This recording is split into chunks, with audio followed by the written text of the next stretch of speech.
Hello YouTube, my name is Nero and today we have some Call of Duty Ghosts. This gameplay is super old. It's actually found on my C drive. It is from December 23rd of 2013. I didn't do particularly well in this gameplay, although I do have one cool clip I want to share with you guys, but for the most part, I just do average to slightly above average, I'd say. My friend Foxhound does very, very good. But regardless, I wanted to share with you guys some Call of Duty Ghosts footage for the topic of today's video, which is going to be, would Call of Duty fans have given Call of Duty Ghosts 2 a better reception than they did for Call of Duty Infinite Warfare? This is a very good question, a very interesting question that I would love to hear your guys' thoughts on down there in the comment section below. I'm going to bring up a number of points here in this video. The first one, of course, is going to be the ending of the original Ghosts. Now, I absolutely despise spoilers. You will not find any of them here in this video, but the ending of Ghosts very clearly set up for a Ghost 2. Now, that's not too big of a spoiler because just about everything these days will set themselves up for a sequel. So if that movie or that game or what have you is ridiculously popular, then they have already set themselves up in the story to make a new game, right? So it makes sense for just about everything to set themselves up for a sequel, and Call of Duty Ghosts did exactly that. It was a giant cliffhanger ending. It was an ending that nobody really saw coming. In my opinion, it was a terrible ending. I didn't want it to end that way, but it did. It was one of those memorable endings, though. It definitely is something that's always going to kind of resonate with me as I think back to it. It's like, wow, that ending was such a twist. That ending was such a cliffhanger. It was great, right? And so it makes a lot of fans wonder, why did they have such a cliffhanger for the ending of Ghosts and then just say, you know what, now we're done with that series, we're moving on to Infinite Warfare, and then we don't get a continuation of that story whatsoever? Doesn't really seem to make a lot of sense in my opinion. In terms of the actual gameplay itself, Call of Duty Ghosts was the last boots on the ground Call of Duty. It was the last Call of Duty game to feature a traditional movement system. Call of Duty Ghosts was also the last Call of Duty to not have supply drops. They did have a buttload of cosmetic camo DLC, and they also had weapons that were bundled in with map packs that would later become their own standalone purchasable DLC. And in my personal opinion, I think Ghosts did their DLC right. It was all cosmetic camos for like $1.99, and then they had map packs like they have in Call of Duty ever since Call of Duty 4, and as part of those map packs, you would get a weapon like the Maverick or the Ripper, and then later on down the line, they heard fan feedback, and they're like, you know what? If you guys don't want to purchase the DLC, but you do want access to the weapons, here you go for $4.99, which is a little expensive, $5 for one gun. They made it so you could purchase each one of those guns for $5 each, which I think was a good way for them to do it. It's certainly a lot better than supply drops in the system we have currently in Call of Duty Black Ops 3. Call of Duty Ghosts was the last Call of Duty game to show the player count publicly. Now, are you noticing a lot of last here? It was the last boots on the ground COD. It was the last COD to not have supply drops. And it was the last Call of Duty to actually show the player count publicly.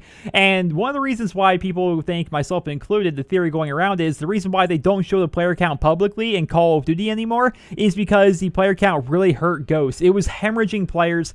By January, Black Ops 2, which was the game that came out before Ghosts, had more players playing it, and that persisted for months and months and months ahead. Just for whatever reason, Call of Duty Ghosts could not keep players actually playing the game, which of course is going to hurt DLC sales. And if you hurt DLC sales, and Activision is going to start taking notice, and they probably came down to Infinity Ward and said, you know what, this is not working. Whatever you guys are doing here with Ghosts, you need to switch it up, try something new. And that's probably why they decided to switch from the Ghosts IP to a brand new IP in the form of Infinite Warfare. That, you can also couple in the fact that perhaps Advanced Warfare had a new movement system, Black Ops 3 had a new movement system. Perhaps they thought to themselves, well, you know, we can't go back to boots on the ground. Fans aren't going to like that, even though that's exactly what fans seem to want. At least the vocal minority is really being vocal about that. They're letting everybody know that they want a more traditional movement system in their Call of Duty games. But the way Call of Duty is being developed is on a 3-year development cycle, which means they started developing this game after Ghosts ended, essentially. As soon as Advanced Warfare came out, that's when they started working on Infinite Warfare. That's when they first started implementing a movement system.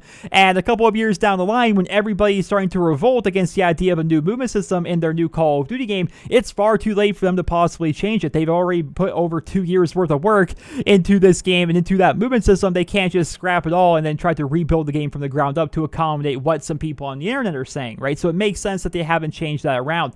Right now, the two big complaints for Infinite Warfare that I'm seeing anyway, because we haven't actually seen a lot of gameplay or anything else about the game, is the fact that it's going to have a sci-fi theme, we're going to space, super far in the future, and it's going to have a Black Ops 3 style movement system, both of which probably would not have been in a Ghost Ghosts 2. Now, if I had to make a prediction, Ghosts 2 just probably would have picked up right where the original Ghosts had left off, or maybe be set a year or two in the future to give characters in the story time to develop, but it probably would have been about the same in terms of a movement system and in terms of the setting of the game. I don't think suddenly we're going to be, 20 years in the future and we're going to have exosuits or anything like that. I think if they were to have come out with the Ghost 2, it would have been roughly the same as the original Ghost. And don't get me wrong, the original Ghost had its problems, but it also had a number of good features. For example, I thought the weapons were fun and unique. I enjoyed using a lot of the weapons in that game. The maps themselves, while I didn't like the way a lot of them looked, some of them were really cool. Fog, for example, Warhawk, I loved playing on both of those maps. So a lot of the maps were actually pretty well balanced and fun to play on, in my opinion. I liked field orders. I liked chem strikes being in the game. There was no lock-on launcher. The list goes on and on.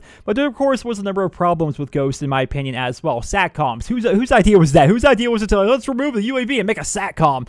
The time to kill was really wonky in that game. It felt like it took forever to kill people, whereas it felt like you always got melted. It was really weird. I think it had something to do with client-side server hosting. We had the kill feed. It was moved. I did not like the kill feed in that game whatsoever. The score always being shown on your screen. I hated that because as a gameplay person, somebody's on YouTube, like, I have a really cool clip. Look at my really cool clip. Don't ignore the fact up there in the top right, it says I'm negative right now, but look at this cool clip. I hated always showing the score. If I was having a bad game, I'm being constantly reminded of it. I just thought it was a bad system.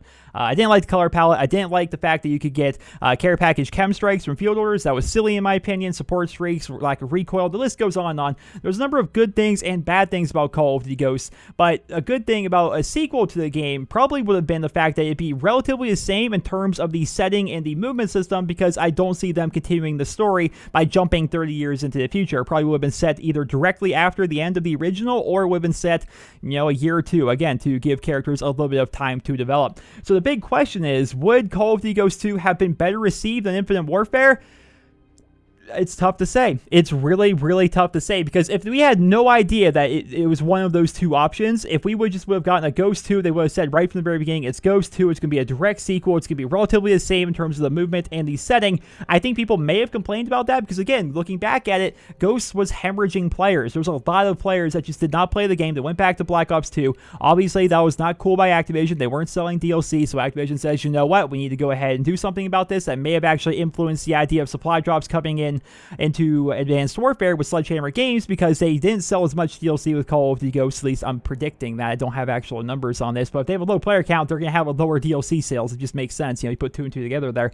So maybe the fact that it had such low DLC sales, that maybe that is what influenced the idea of supply drops, and adding in more DLC and stuff like that. Maybe it forever changed the Call of Duty community without even actually trying to do that. Who knows if that's actually the case, but I still feel as though if fans were shown Call of Duty Ghosts 2, they probably would have complained, but I don't think they would have complained as much as Infinite Warfare, because the internet is just rebelling right now, it seems, for Infinite Warfare. There is such a counterculture right now to Infinite Warfare, to the point where I'm a Call of Duty channel and people come to my channel just to complain about Infinite Warfare as if I'm not a Call of Duty channel, which makes no sense. T. Martin did a great video on this relatively recently, talking about the hate that he's getting for having a positive opinion of Infinite Warfare and having a positive opinion of Call of Duty as a whole. And he made the comparisons like driving up to Burger King and then complaining that their fries suck and that McDonald's is better. It's like, yes, it's a perfect parallel. Like, if you're a fan of Call of Duty, welcome to my YouTube channel. This is what I do here. If you don't like Call of Duty, why are you watching? It just seems to make sense. But there's certainly a giant counterculture right now to Infinite Warfare, and I feel as though a Ghost 2 would have been better received. And I think a lot of people right now, anyway, given the choice between a Ghost 2, which would be relatively the same as the original Ghost in terms of movement as well as setting, I think a lot of people would choose to have that over Infinite Warfare and being super futuristic, having a lot of stuff in space. Although, again, I'm not on the COD hate train. I have been known to hate on Call of Duty games in the past, and I am known to give my honest opinion to you guys. I always give you guys my honest opinion. And right now, I'm excited for Infinite Warfare because I have no idea what the game is going to be like. We're yet to see hide nor hair of anything regarding the multiplayer, so I'm still excited for the game. It hasn't been ruined for me. Now, if the multiplayer itself is just atrocious, I'll say so, right? If the game comes out and I start playing, I just think to myself, guys, this is bad. Like, I remember during Call of Duty Ghosts, they had map pack come out. I forget which map pack it was, but I made a video that day. I'm like, guys, don't buy this DLC. It's trash. Like, the maps are awful. Everything about it's bad. I give you guys my honest opinion. So when we actually see stuff for the multiplayer, we can talk more about them. But from what we've seen so far about Infinite Warfare, I'm still pretty excited. But the ultimate question of the video is, do you think fans would have given a better reception to Ghost 2 than they have so far for Infinite Warfare? And I guess for me, if fans had to choose between the two, I think fans would probably want Ghost 2 at this point. But then again, that's just my opinion. Of course, would love to hear you guys' thoughts down there in the comment section below. But I hope you guys all enjoyed this video. Drop me a rating. Hope you guys all have a wonderful day.